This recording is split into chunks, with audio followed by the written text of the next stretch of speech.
chanter 10% pour 100%. Ça dépend. Ah, dis-moi tout, man, ça dis-moi dépend tout. de quand et où et Par qui?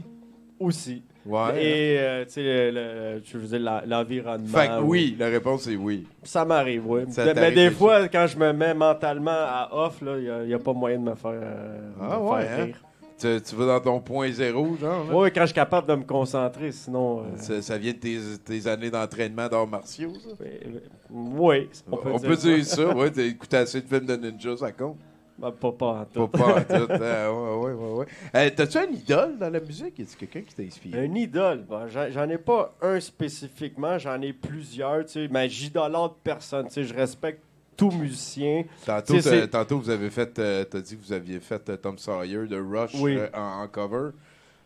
Ça a-tu rapport parce que t'aimes Rush? Non, parce qu'en fait, on aimait la chanson, puis on se dit, on va chercher une chanson qui est pas vraiment métal là, et plus rock. C'est juste pour ça. Mais tu sais, moi, dans la musique, j'aime pas juste le métal. Tu sais, j'aime un peu de tout. Tu sais, Ok. je pourrais te nommer des trucs que tu ferais comme ah ouais, t'aimes ça, toi? Tu sais, je veux dire. Essaye, ouais. Genre, j'aime les premiers albums de Coldplay. Ah, OK. J'ai bien dit les premiers albums. Les derniers, c'est un petit peu so-so.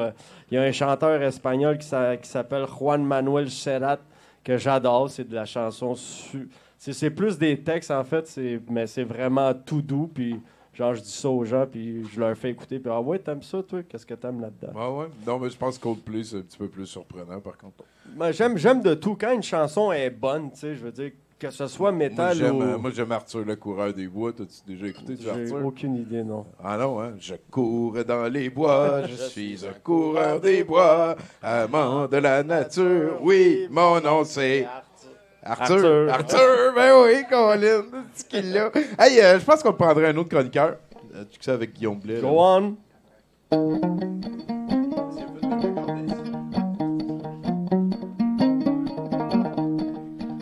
Oh, open the curtain, let me see the sun. It's been a long and rainy day. I slave and I try, but you grumble and you cry. And we can live together this way, Lord, oh Lord. Hey, de toute beauté. Merci, Guillaume Blais.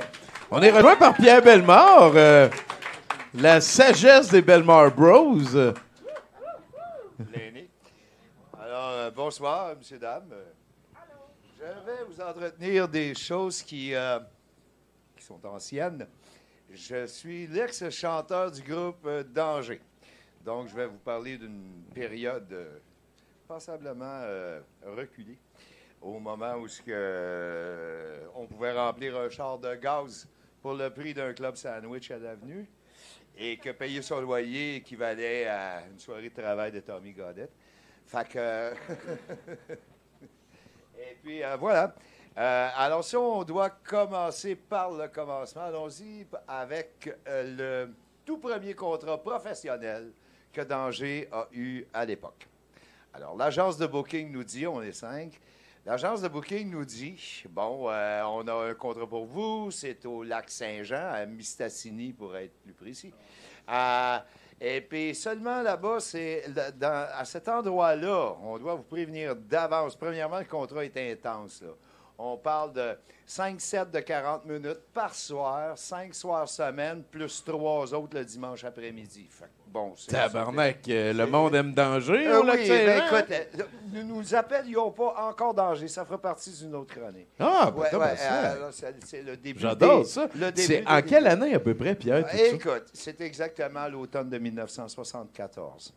Voilà. Tabarnak, hein? L'agence nous dit, tous les bands qu'on a bookés là, à date, au mieux, ils ont duré 2 jours avant de se faire crisser dehors.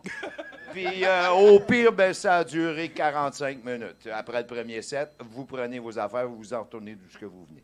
Fait que, d'accord, nous, on est prévenus. On va dire, OK, on prend ça.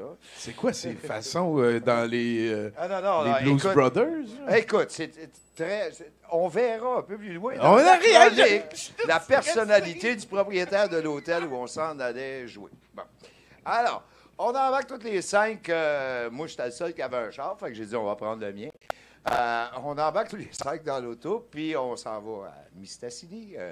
On débarque là, je dirais comme vers la fin de l'après-midi. On rentre dans la salle qui est vide. Il y a seulement une jeune fille derrière le bar qui dit dans son intercom, « Monsieur Rousseau, votre orchestre est arrivé. » Alors, nous autres, on est en train de débarquer le stock. Le propriétaire arrive. On voit le type qui est plutôt courteau, ramassé sur lui.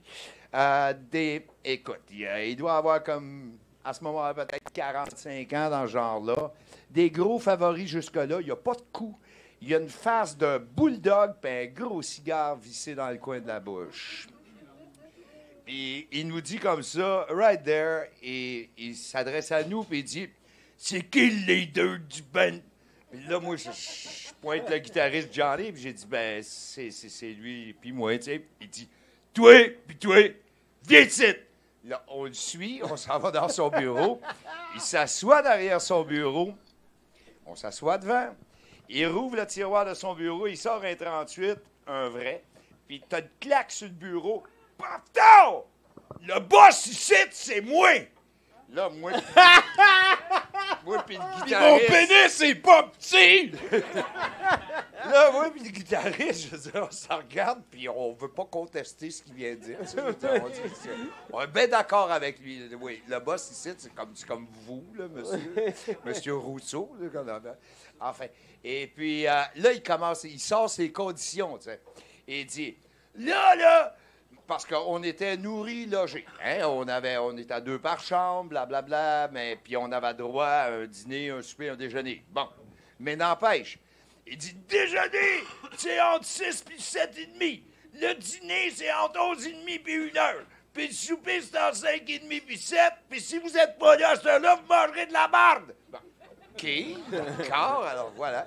Puis, au restaurant. Oh, regarde, parce qu'il y avait le bar, la salle de spectacle, un resto adjacent. Tout, enfin, Non!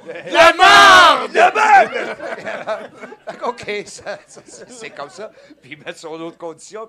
Puis là, il a monté des plantes dans vos chambres. Là. Il n'y avait pas question que j'entende pas parler de ça puis que je ne le sache pas. Vous êtes c'est certainement pas notre genre. Fait que...